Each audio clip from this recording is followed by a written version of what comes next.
Uma boa noite a todos, aqueles que vão nos acompanhar aqui pelo Facebook do Centro Espírita Fé e Caridade.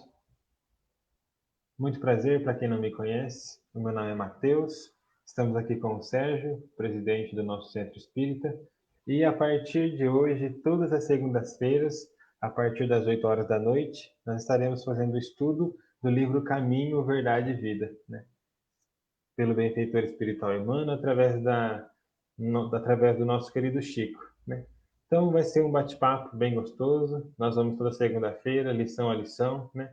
Trazendo os ensinamentos da doutrina espírita, trazendo os ensinamentos que o benfeitor espiritual Emmanuel nos oferece. Mas é claro que antes de iniciar os nossos estudos, vou fazer uma prece inicial, né? A partir daí, então, a gente já começa as nossas reflexões e a leitura do texto. Então, aqueles que se sentirem à vontade, convido a fecharem os olhos, né, para a gente poder fazer uma prece junto, para que o Cristo possa nos inspirar e nos amparar. Senhor Jesus, na noite de hoje, Mestre, aqui nos encontramos e pedimos, Senhor, que o seu pensamento, que o seu sentimento possa nos inspirar, possa nos amparar e possa nos orientar. Que a luz do seu Evangelho possa iluminar os nossos pensamentos, possa iluminar o nosso coração, e que em nenhum momento, Senhor, nós venhamos a diminuir o seu ensinamento, mas que a tua presença possa nos inspirar. Que a tua mão misericordiosa possa ser sobre todos aqueles irmãos que abriram a intimidade do seu coração para estar conosco neste momento. Não somente conosco, mas contigo, Jesus, nessa comunhão de amor, de luz e de paz. Muito obrigado, Senhor, e que assim seja, graças a Deus. Assim seja, né, Matheus? É isso aí. Obrigado, Matheus, pela sua disponibilidade de estar aí com a gente essa noite. Agradeço. Vamos, né, querido? Vamos ler um pouquinho, vamos estudar e começar aí essa série de Emmanuel. Vamos falar de Jesus, né? Afinal de contas, estamos começando aí pelo começo, caminho, verdade e vida, né? Ele mesmo, Cristo, se intitulou Seu Caminho, a Verdade e a Vida. Então, esse livro nós vamos falar dele, né? Hoje vamos começar na lição 1, né? No primeiro título aí, O Tempo. Esse título muito valioso para todos nós, né? Essa dádiva de Deus, essa misericórdia de Deus que nos concede o tempo suficiente para que cada um de nós cresça espiritualmente, moralmente, né? Então, Emmanuel começa citando aqui uma carta de Paulo aos Romanos, 14:6. Aquele que faz caso do dia, para o Senhor o faz. Paulo faz a dissertação desta carta, né, para os romanos, para que a principal motivo que ele vem a dizer essa carta para eles é em relação ao dever que a gente tem que ter com a tolerância de cada um, né? Então hoje a gente vai falar aqui, refletir a questão do tempo, da importância que tem para nós, mas se a gente for buscar o espírito de Paulo nessa carta, na transmissão aos romanos, extrair o sumo dali, eu diria que é a gente ter a tolerância em relação ao tempo de cada um. Muitas vezes a gente cobra o outro, né? Ah, que você deve melhorar nisso, e você deve melhorar naquilo. Ah, você ainda pensa assim, você ainda não perdoa, você guarda a mágoa daquela pessoa há tantos anos. Devemos ter tolerância e respeito, que cada um tem o seu tempo. E é isso que Emmanuel começa a querer dizer quando ele faz essa citação nessa carta de Paulo. Tá certo? A maioria dos homens não percebe ainda os valores infinitos do tempo. E é verdade, né? Se a gente pensar em reencarnação, em várias vidas, em infinito, ou como o próprio Cristo citou, em vida eterna, né? Em reino de Deus, com vida eterna, lógico que muitos de nós ainda somos limitados moralmente e até emocionalmente, no campo do sentimento. E muitas vezes, principalmente no momento de desespero, num momento de grande dificuldade como esse que estamos passando, a gente fica pensando, gente, isso não vai passar, isso não vai acabar nunca, e a gente se esquece que a gente tem simplesmente o infinito para estudar, para se melhorar. Mas a gente também não reflete da importância que tem esse tempo para nós. Existem efetivamente os que buscam essa concessão divina, julgam que a riqueza dos benefícios lhe é devida por Deus. Então acha que assim, não, Deus me deu o tempo, eu faço dele o que eu bem entender. Realmente, temos o livre-arbítrio. Mas também colhemos aquilo que plantamos. E o tempo em que colocamos o nosso tempo em coisas boas, colheremos coisas boas. No ruim, teremos a mesma colheita ruim, né? Seria justo, entretanto, interrogá-los quanto ao motivo de semelhante presunção, né? A gente ainda tem muita arrogância, muito egoísmo, né? Então é como se a gente ainda dissesse assim para Deus: não, eu tenho meu tempo, eu vou perdoar no meu tempo, eu vou. E aí esse tempo vai se passando e a gente vai colhendo cada vez o mal que a gente mesmo vai plantando. Se não nessa própria vida, ao longo de várias encarnações. Constituindo a criação universal patrimônio comum, é razoável que todos gozem das possibilidades da vida. Contudo, de modo geral, a criatura não medita na harmonia das circunstâncias que se ajustam na Terra em favor de seu aperfeiçoamento espiritual. Olha, é bonito isso que Emmanuel fala.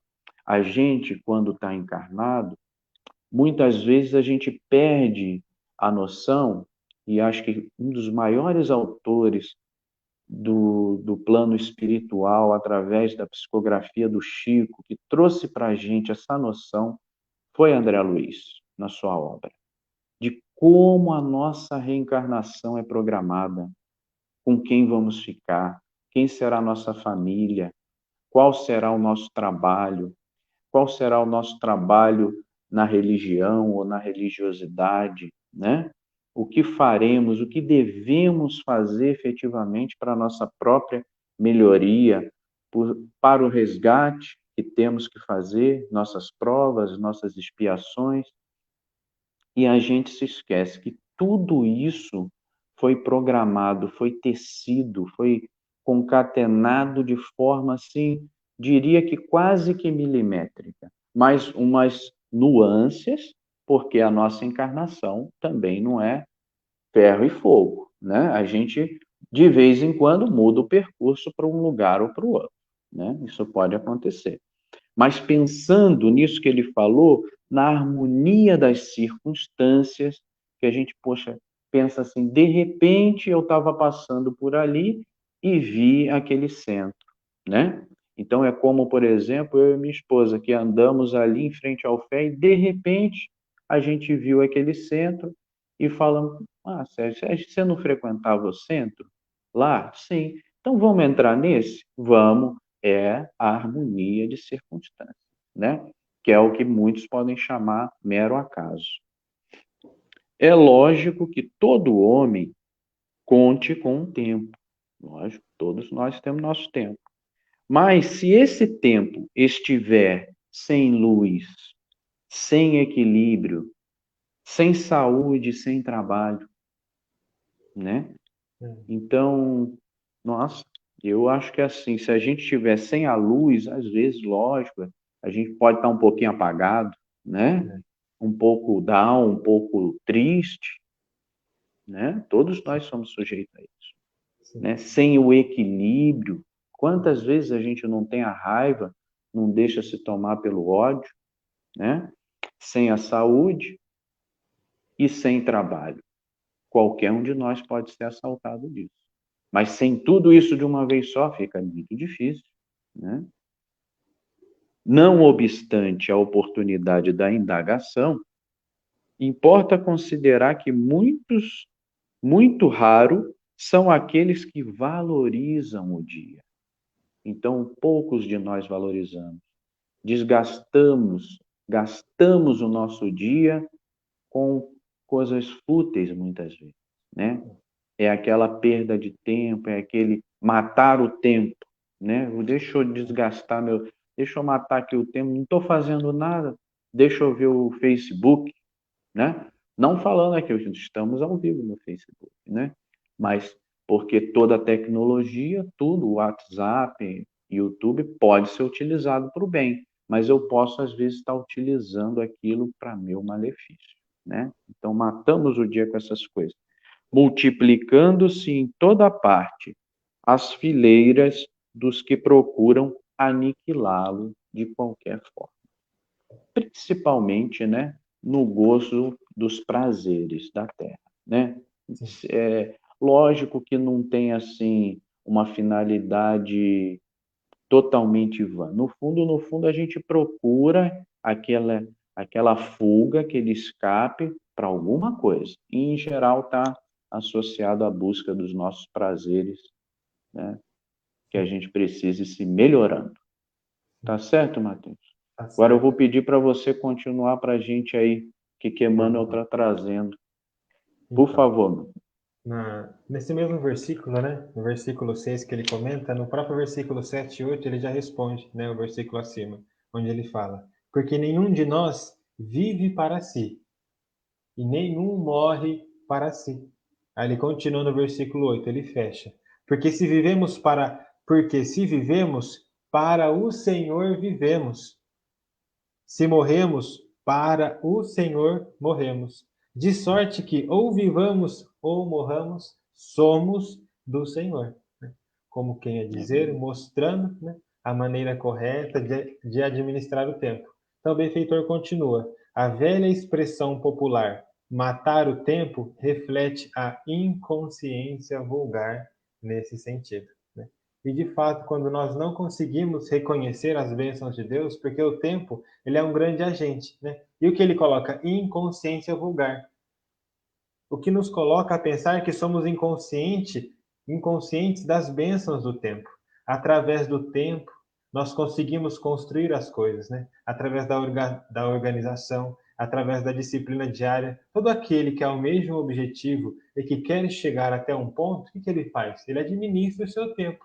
Ele observa o tempo que tem, coloca ali uma organização, uma disciplina e vai até o final. Por quê? Porque ele é consciente. Ele é consciente do que tem, ele é consciente do que precisa fazer.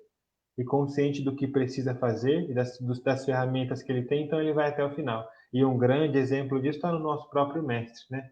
Antes dos seus 3 anos ali de pregação, a gente poderia falar que os seus 30 anos de idade, né, ele ficou se preparando, consciente das suas ferramentas, consciente do tempo que ele tinha. Então nós vemos que dos 30 aos 33 anos, 3 anos de pregação foi o tempo necessário onde ele se organizou, chamou o seu colégio de discípulos para poder pregar o evangelho. Não mais obscuros recantos da terra, há criaturas exterminando possibilidades sagradas. No entanto, um dia de paz, harmonia e iluminação é muito importante para o concurso humano na execução das leis divinas. Aí eu pergunto para você, Sérgio, como que a gente pode tirar daqui, né, como, da maneira que ele coloca, não mais obscuro, nos mais obscuros recantos da terra há criaturas exterminando possibilidades sagradas. Se a gente pensar que nesses mais obscuros recantos da terra há pessoas em sofrimento, Sim, né? Se a gente, por exemplo, não pode estar com elas em auxílio presencial, podemos fazer uma oração, né? sim, Mas podemos também levar uma mensagem de consolo, um auxílio. Então, o campo de trabalho é vasto, né? sim. Não Verdade, podemos usar a desculpa de que eu não sirvo para isso, eu verdade. não tenho talento, né? Sim, Eu sim, não tenho talento nenhum para demonstrar, não. todos nós temos talento, todos nós temos condições. Vemos aí o exemplo do nosso gigante deitado, né? Que deitado fez muitas palestras, levou a palavra do Cristo e tantos outros, né? O Divaldo que hoje ilumina as nossas noites aí com sua live, né? Todos Aos os seus dias, né? 90 e poucos anos, num pós-operatório recente Sim. e trabalhando, levando a sua mensagem. Então, nos mais obscuros, né, recantos da terra, quer dizer que eu acho que Emmanuel faz alusão às criaturas e nossos irmãos em sofrimento, né? E podemos auxiliá-los sempre. No entanto, um dia de paz, E quem não harmonia e... precisa senão eles, como ele coloca, Sim. um dia de paz, um dia de harmonia e iluminação, né? Sim. Todos nós precisamos. É muito importante para o concurso humano na execução das leis divinas. Então, olha que interessante, né? Ele coloca a execução depois da iluminação, da harmonia e do equilíbrio. Porque para a gente poder executar as leis divinas, nós precisamos, na medida das nossas possibilidades, compreendê-las, né? Estar em equilíbrio. Porque como ele colocou Exatamente. ali atrás, nos mais obscuros cantos da Terra. Então, em todos os pontos do planeta, nós podemos ser úteis. E tem uma mensagem de Emmanuel que é muito bela, que o título é Imperfeitos, mas Úteis. Né?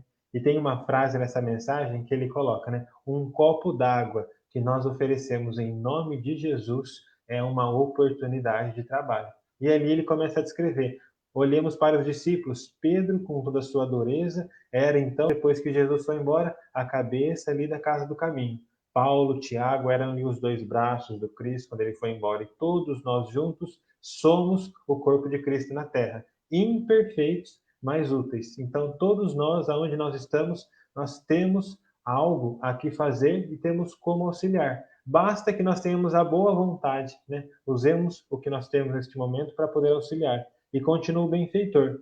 Os interesses imediatistas do mundo clamam que o tempo é dinheiro, para, em seguida, recomeçarem todas as obras incompletas na esteira das reencarnações. Os homens, por isso mesmo, fazem e desfazem, constroem e destroem, aprendem levianamente e recapitulam com dificuldade na conquista da experiência. Né? Então, aqui ele deixa bem claro que muitas vezes, em muitas encarnações, nós focamos o nosso tempo ou nossos objetivos em algo que de fato não é essencial, né? E ali ele coloca, então nós recapitulamos, construímos e destruímos nas esteiras da reencarnação. Se a gente imaginar uma esteira, a gente está correndo ali e a gente não sai do lugar. Por quê? Porque naquela encarnação andávamos de fato como uma esteira. Nós focamos em outras coisas, iludidos muitas vezes pelas coisas transitórias, o tempo passou e nós não saímos do lugar. Corremos, corremos, corremos, corremos, cansamos, nos esvaziamos, mas não saímos do lugar. Isso mesmo, Mateus. E ele, quando fala tempo é dinheiro, ele faz alusão ao nosso mundo, né? Sim, E essa questão de faz, desfaz, constrói, destrói, faz alusão aos relacionamentos, né? Que muitas vezes a gente, no afã, lógico que a gente tem que trabalhar, todos nós temos conta para pagar, família, né? Temos os nossos desejos, mas quando ultrapassado isso a um limite, a primeira coisa a ser prejudicado são os nossos relacionamentos, né? Principalmente dentro da nossa família. E com isso vão se rompendo laços, né? E a gente vai tendo cada vez mais dificuldade na encarnação. sim. Em quase todos os setores de evolução terrestre, vemos o abuso da oportunidade complicando os caminhos da vida. Entretanto, desde muitos séculos, o apóstolo nos afirma que o tempo deve ser do Senhor. Então, ele afirma e deixa muito bem claro.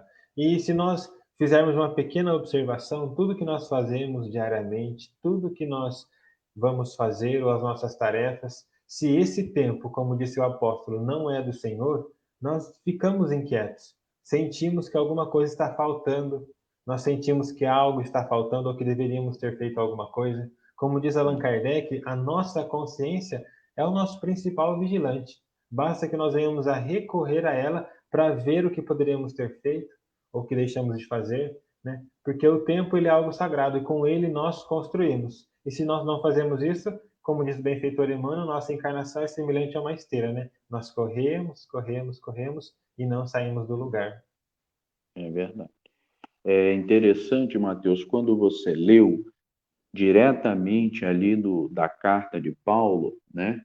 Quando ele fala que ninguém vive para si, né? Tá É, justamente nessa carta aí de Paulo. E é verdade, né? Ninguém vive para si. A gente, numa postura muitas vezes egoísta, a gente deixa de auxiliar tantas pessoas, não é verdade? E ninguém vive para si. Interessante que no Fonte Viva, Emmanuel faz alusão novamente a essa carta de Paulo, e quando ele vai comparar essa questão do ninguém vive para si, ele toma como exemplo a natureza, para variar um pouco, né? Que ele sempre é. toma a natureza como exemplo. Mas ele Sim, fala, por exemplo, da planta, né? Que nos inspira com a sua beleza, né? Nos fornece seu fruto para nós, para os animais, né? sim, Então, nem a planta vive para si e trabalha incessantemente. O é, sol, né? As estrelas que brilham e aquecem mundos, né? E fornecem a energia necessária para a sobrevivência de tantos seres, né? sim, Então, nem ele, um astro, vive para si, sim, né? Cristo também, né? Então, essa questão do trabalho, da perda que a gente tem do tempo em gastar o tempo só para si, né, de uma forma egoísta, também é o que nos afasta, como você colocou aqui no final, do tempo do Senhor. Porque o sim, Senhor é partilha, né? É o amor, é aquele bem partilhado, né? O que é bom eu comer aqui em casa sozinho ou receber você aqui para tomar um café com a uhum. Patrícia? Não é diferente? É Com muito diferente, certeza, né? sim, Então, quando com a gente certeza, partilha, está em amigos, é muito mais prazeroso. E é sim, assim também na casa do Senhor, né? A gente tem que é, partilhar os bens que a gente tem e o sim. tempo que a gente tem. Exato. A gente vê que Emmanuel ele sempre utiliza os símbolos da natureza, né? E como você colocou, que o próprio Paulo fala no próximo versículo, né? Porque ninguém vive para si. Nada na natureza a gente vê que vive para si mesmo. A gente poderia falar, Uhum. e os animais? Não, os próprios animais têm um equilíbrio dentro do nosso planeta Terra, né? Emmanuel ele sempre usa muito o símbolo da árvore, eu acho isso muito bonito. Por quê? Porque a árvore ela começa em um grão muito pequeno, né? Fica extremamente grande, ela dá os seus galhos para que os pássaros possam fazer ninho, ela fornece os frutos para que os seres possam se alimentar, e ela doa de si mesma, né, para que nós possamos ter recurso. E tudo na natureza é assim. Nada na natureza vive para si. Tudo na natureza está trabalhando a favor de uma harmonia maior. Né? A gente vê as estrelas, o universo, o planeta, o próprio Jesus. Ele nasceu, a sua ferramenta de trabalho era o seu corpo físico. O seu verbo instruía e dissipava as trevas da ignorância. A sua mão materializava na terra as curas, o reino do céu, a harmonia. Seus pés nos levam ao verdadeiro caminho. E a única coisa que ele tinha era o quê? Era o seu instrumento, que era o corpo físico. Porém, ele doou-se inteiramente para o seu evangelho e para que nós pudéssemos servir. E lá na parte 3 de O Livro dos Espíritos, nas leis morais, os espíritos falam que a nossa infelicidade está em estar distante das leis de Deus. E o que nos coloca distante das leis de Deus? É vivermos inteiramente para nós. Tá? Só que aí é um problema, né? Quando nós vivemos para nós, na maioria das vezes nós vivemos uma ilusão. Porque o que nasce de nós é de fato aquilo que vem do nosso ego. É o egoísmo, querer acumular tudo para nós, é o orgulho, né, de muitas vezes se sentirmos maior do que o outro, mas não refletimos na consequência disso. Porque muitas vezes o orgulhoso, sem perceber, ele semeia a solidão, afastando de si, muito prepotente, as pessoas que gostam dele. O egoísta muitas vezes não percebe, mas morre sufocado com os seus próprios excessos, abrindo um vácuo dentro do seu próprio espírito. Então, nós vemos no próprio exemplo da natureza e de Jesus que tudo vive para a harmonia do universo. E todo o tempo despendido é para a própria harmonia do universo. João, lá no seu primeiro versículo, no seu primeiro capítulo, vai dizer: no princípio era o Verbo era Deus e o Verbo estava com Deus. Tudo foi feito por ele. Demorou um grande tempo para que o planeta fosse feito, né? Mas na escola bendita e abençoada, quantas almas esse planeta já não redimiu, né? Através desse tempo e do tempo que o Cristo demorou para harmonizar todo o planeta, quantas almas já não alcançaram a iluminação? Então nós vemos que o tempo, de fato, ele é necessário, mas com um objetivo, para a harmonia coletiva, para o bem de todos e para a harmonia do universo, visando sempre as leis maiores. Isso aí. Muito bem. Mateus, eu acho que aqui encerramos bem a nossa lição de hoje, né? Que a gente possa, então, dar muito valor a essa dádiva de Deus, que é o tempo para todos nós, né? Que a gente possa cada vez mais aproveitar bem o nosso tempo, né? Sim, Temos aí o período de descanso necessário para o corpo físico, para lazer, que todos nós temos que ter, mas que a gente saiba dar frutos realmente àquele todo que Deus nos dá sempre. E com que acima certeza. disso também saibamos respeitar o tempo dos nossos irmãos, né? Que É. cada um tem o seu momento, para o seu crescimento, cada um tem o seu tempo de despertar, e a isso cada um tem o direito de escolher e principalmente viver o tempo da sua forma. Já dizia André Luiz, né? Mas não vou sofrer com a ideia da eternidade, pois Hum, sempre é tempo de recomeçar, né? Sempre. Exatamente. A dona Elza Obrigado, esteve meu aqui com querido. a gente. Uma boa noite, dona Elza. Obrigado a todo mundo que acompanhou a gente. A Zezé, a dona Wanda estava aqui com a gente. Dona Maria, a Ana estava aqui com a gente. A Daniela, o Fábio, a Magda. Uma boa noite a todos aqueles que nos acompanharam. Muito obrigado pela companhia. E na próxima segunda-feira, às 8 horas da noite, nós estamos de volta com a lição Segue-me Tu. Está em João, capítulo Isso aí. 21, versículo 22. Um abraço a todos. Fiquem com Deus. Que Jesus nos abençoe. E na próxima segunda-feira estamos de volta. Uma boa noite a todos. Obrigado, Mateus. Um Obrigado, abração. Sérgio. Fica Abraço. com Até Deus, querido. segunda-feira. Até segunda. Obrigado.